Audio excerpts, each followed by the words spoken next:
How to bring your cash flow under your control.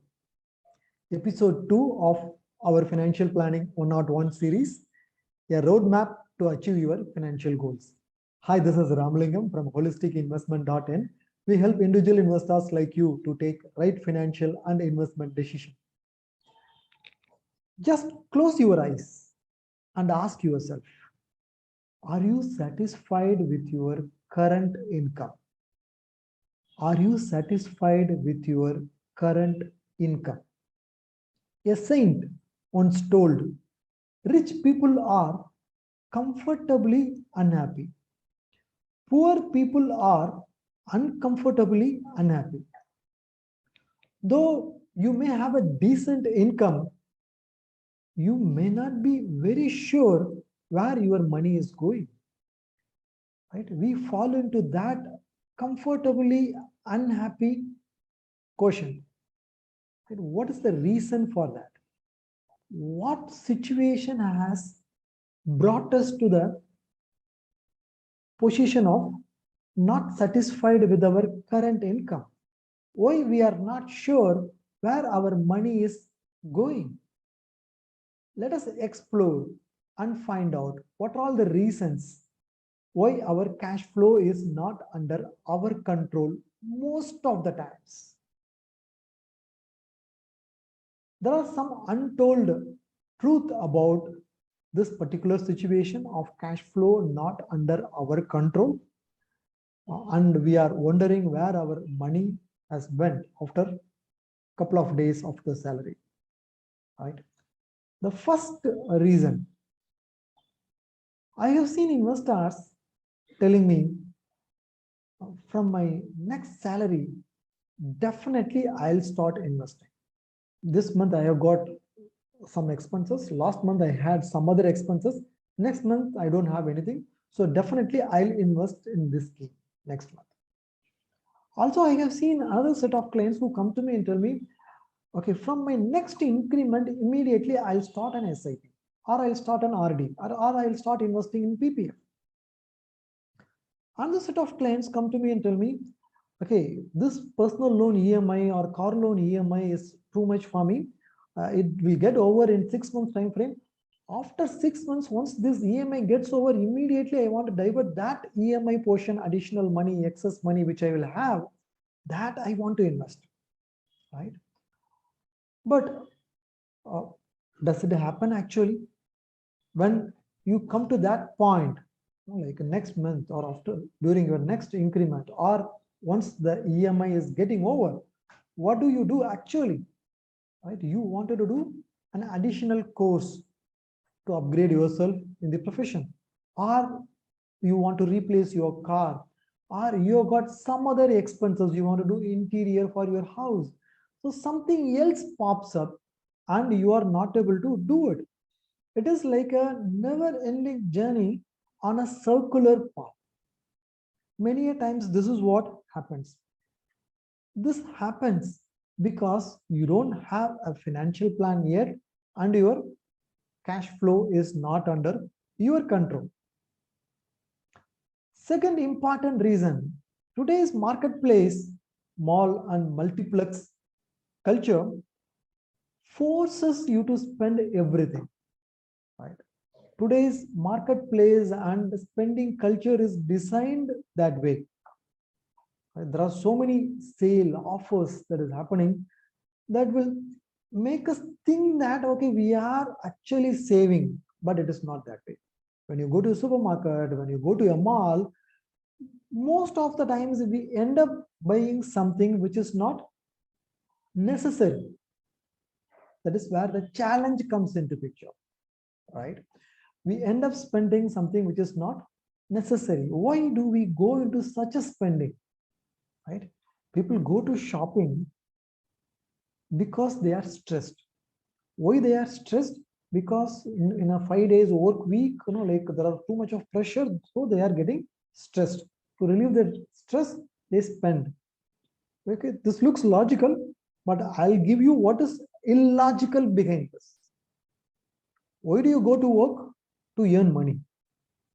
But what It gives you a sizable paycheck along with a huge stress, right?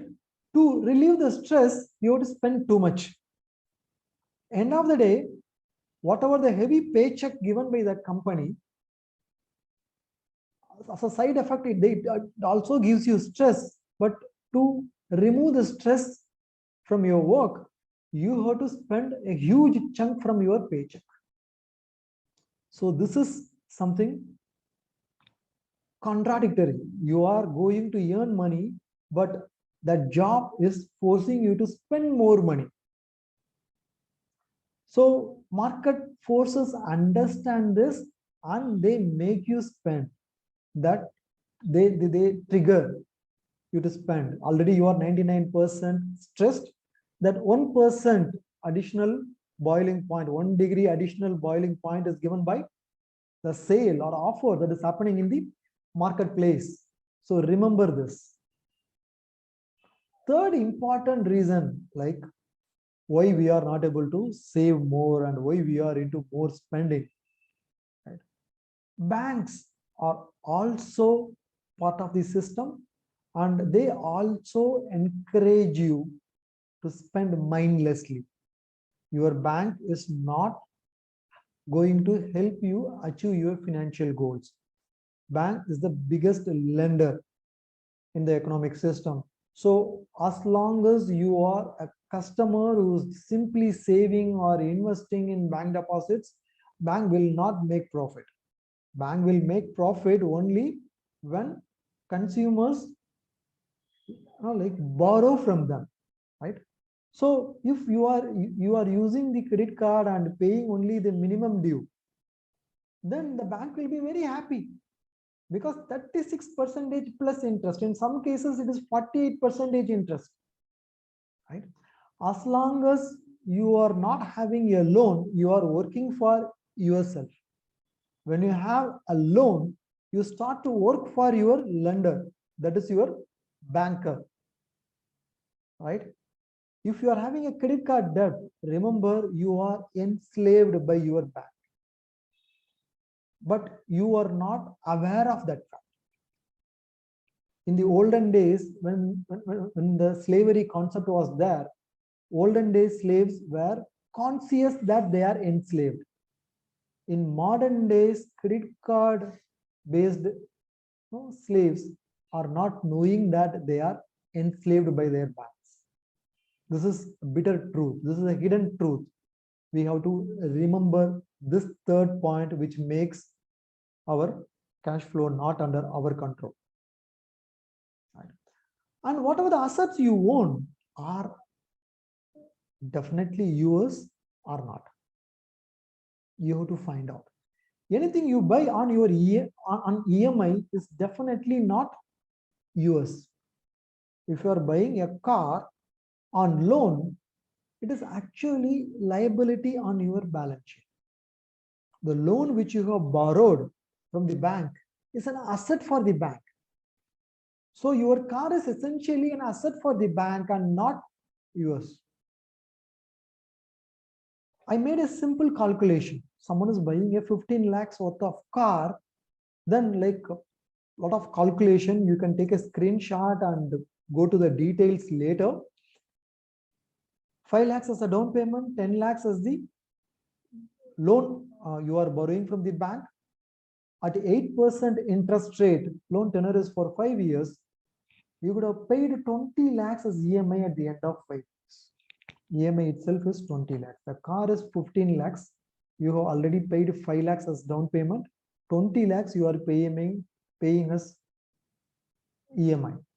So put together, the cost of the car becomes 25 lakhs. In the meantime, there are insurance, there are repairs, there are maintenances. Put together, if you look at it, there's a huge expense, right? The money you have spent is 20 lakhs, but 7.5 lakhs is the current value after 5 years.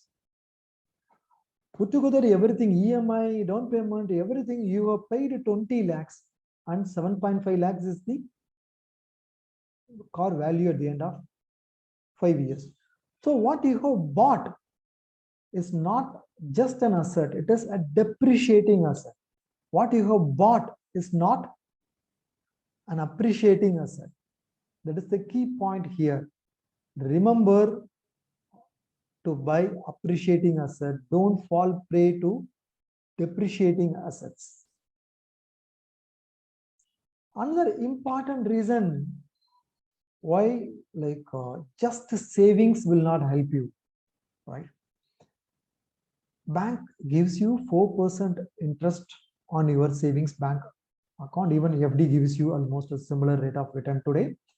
Even if you assume, I have assumed a very nominal rate, inflation rate, 4.74%, like inflation rate. Definitely today's inflation rate will be much, much higher. Even at 4.74% inflation rate of return, though your bank FD or savings account gives you 4% rate, your money gets depreciated. The purchasing power of the money comes down at the end of 1 year. You are not beating inflation. The real rate of return is actually less if you keep your money in savings account or just in FD. So these are all the reasons why you are not able to save more, you are not able to bring your cash flow under your control. Is it clear? What are the 5 reasons? You remember, right? I'll be giving you the gist in the description again. These 5 bullet points I'll be giving in the gist. You can go through that. Now, what is the way out for this? Budgeting can be one easiest solution to do it, but writing all the expenses and doing it is kind of old school. We are living in a very fast-paced world, fast food world. So we don't have time for tracking all our income, tracking all our expenses, transaction by transaction. No, or like maybe like 2 generations back, like that culture has got stopped. We are Gen X, Gen Y culture. So what should we do? I'll give you a solution for all of you. Before I give you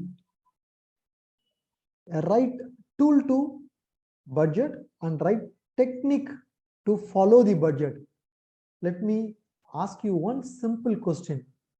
How often have you followed your budget? I have seen clients telling me, Ramlingam, I did budget, but somehow I'm not able to follow the budget. Something or the other happens. So I'll think, okay, next month, let me stick to the budget. Again, next month, something happens. Like this, like for years, I'm trying to follow the budget, but it is not working out. So what is the way out? First, I'll give you a very simple tool to create a budget. You need not break your heads. I'll give you a simple tool.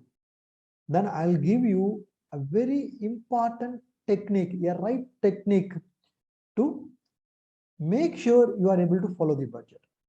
It's a very simple hack, simple technique, but it has worked for 99% of my clients. I'm sure it will work for you as well.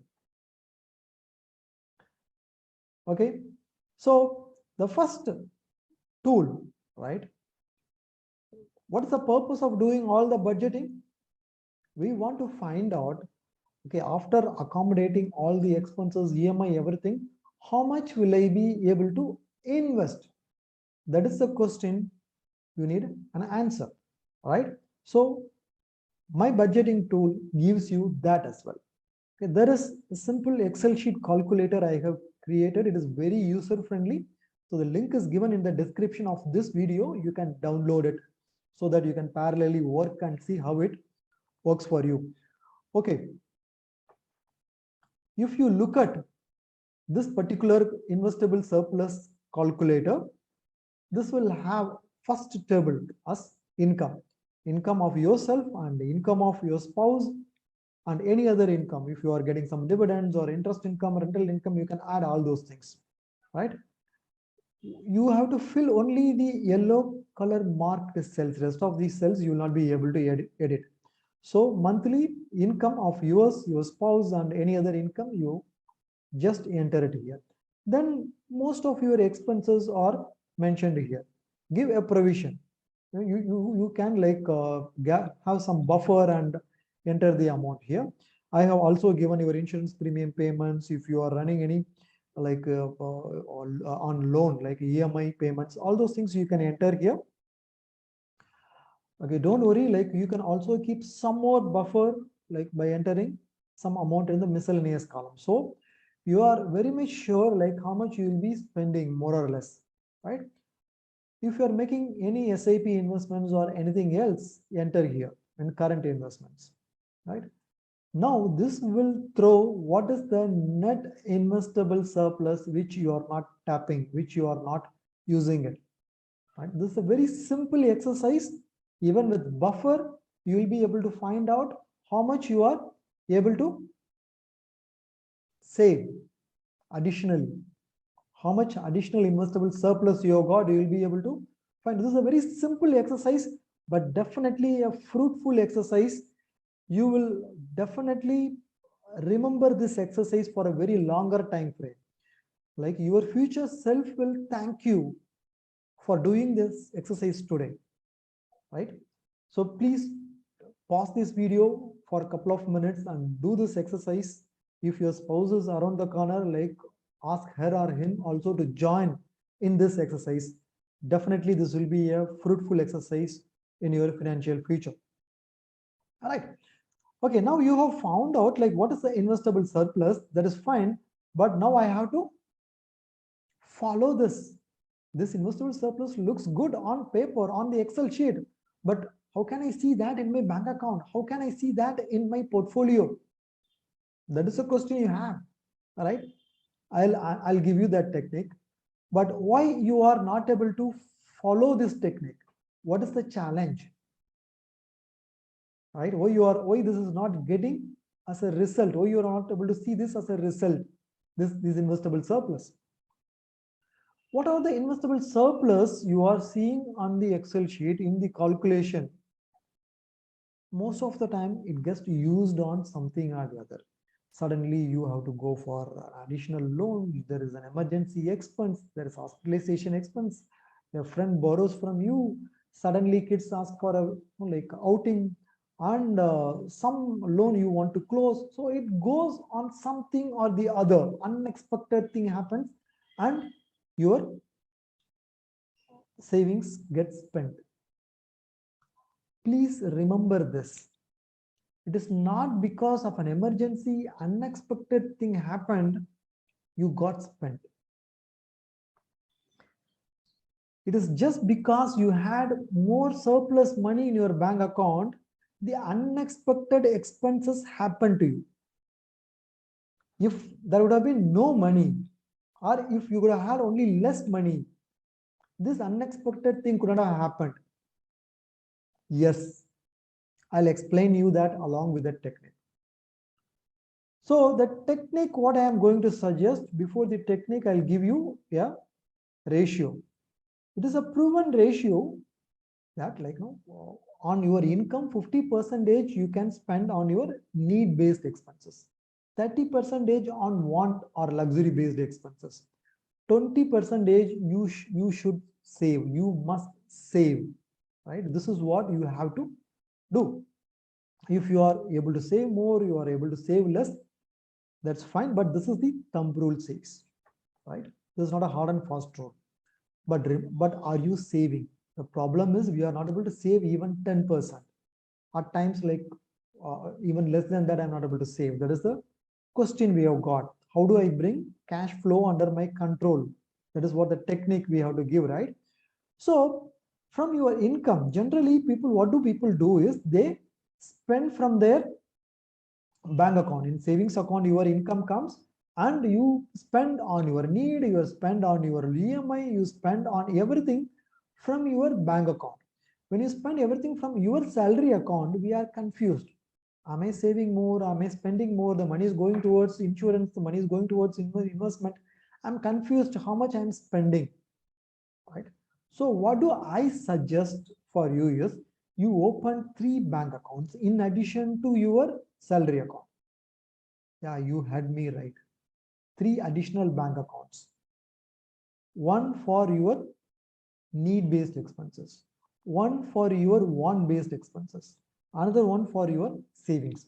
So from the very first day of your salary getting credited to your bank account, transfer all the money to these three accounts. 50% to needs savings account, another 30% to the savings account designated for want-based expenses, balance 20% towards your savings account, which is designated for investment purpose, right? So essentially, if you have done that Excel sheet, calculation, if you have done that activity, if you have completed, you will be knowing what is your investable surplus, additional investable surplus. That is what you will be transferring to your savings come investment account. Rest of the money will be split between need-based spending account and want-based spending account. So you will be spending only from your need-based savings account or want-based savings account. You will not spend from your investment savings account. In fact, you will not carry your debit card of this particular account, the savings come investment account. You will not keep it with you. You will keep only need and want based savings account is what you will have it. So every time when you spend from this need based and want based accounts, you get an SMS alert, you get an email. So automatically in your mind, how much money you left for spending, that comes down. Because it comes down subconsciously, like a programming happens. This is what I have left for spending. So automatically during the weekend, you choose the place to go for outing, right? It depends upon the money left in your bank account. If you are not doing this multiple bank account exercise and you are keeping everything in your investment account, if you keep everything in your investment account, what happens when you go for outing? What happens when you buy something, there is a sale? What happens? Your mind subconsciously thinks how much money left in your salary account, like everything is clubbed together, so it will take only the balance. It will not know this is the investable surplus. It has to deduct over and above investable surplus. You got only this much. Your mind will not work that way. But when you have put it into three different accounts, your mind works completely in a different way. In fact, it is in favor of you. Earlier it was working against you. Now it is working in favor of you. Means like it will help you save more. That way your mind is programmed now to spend only 80%, or money which you have set aside only for needs and wants is what you will spend. And as you have got three different bank accounts, it's easy for you to monitor. If you look at the transactions from these two accounts, you will know where you have spent how much, right? You went on went to a mall, how much you have spent. No, you can see from your need-based account and want-based account how much you have spent on that day. You went for vacation, how much you have spent, simply by tracking your bank account, you know how much you have spent. Earlier everything was clubbed, your EMI, insurance, investments and spending, everything is clubbed into one account, so you're not sure how much you have spent. So you need not write down each and every expenses to track.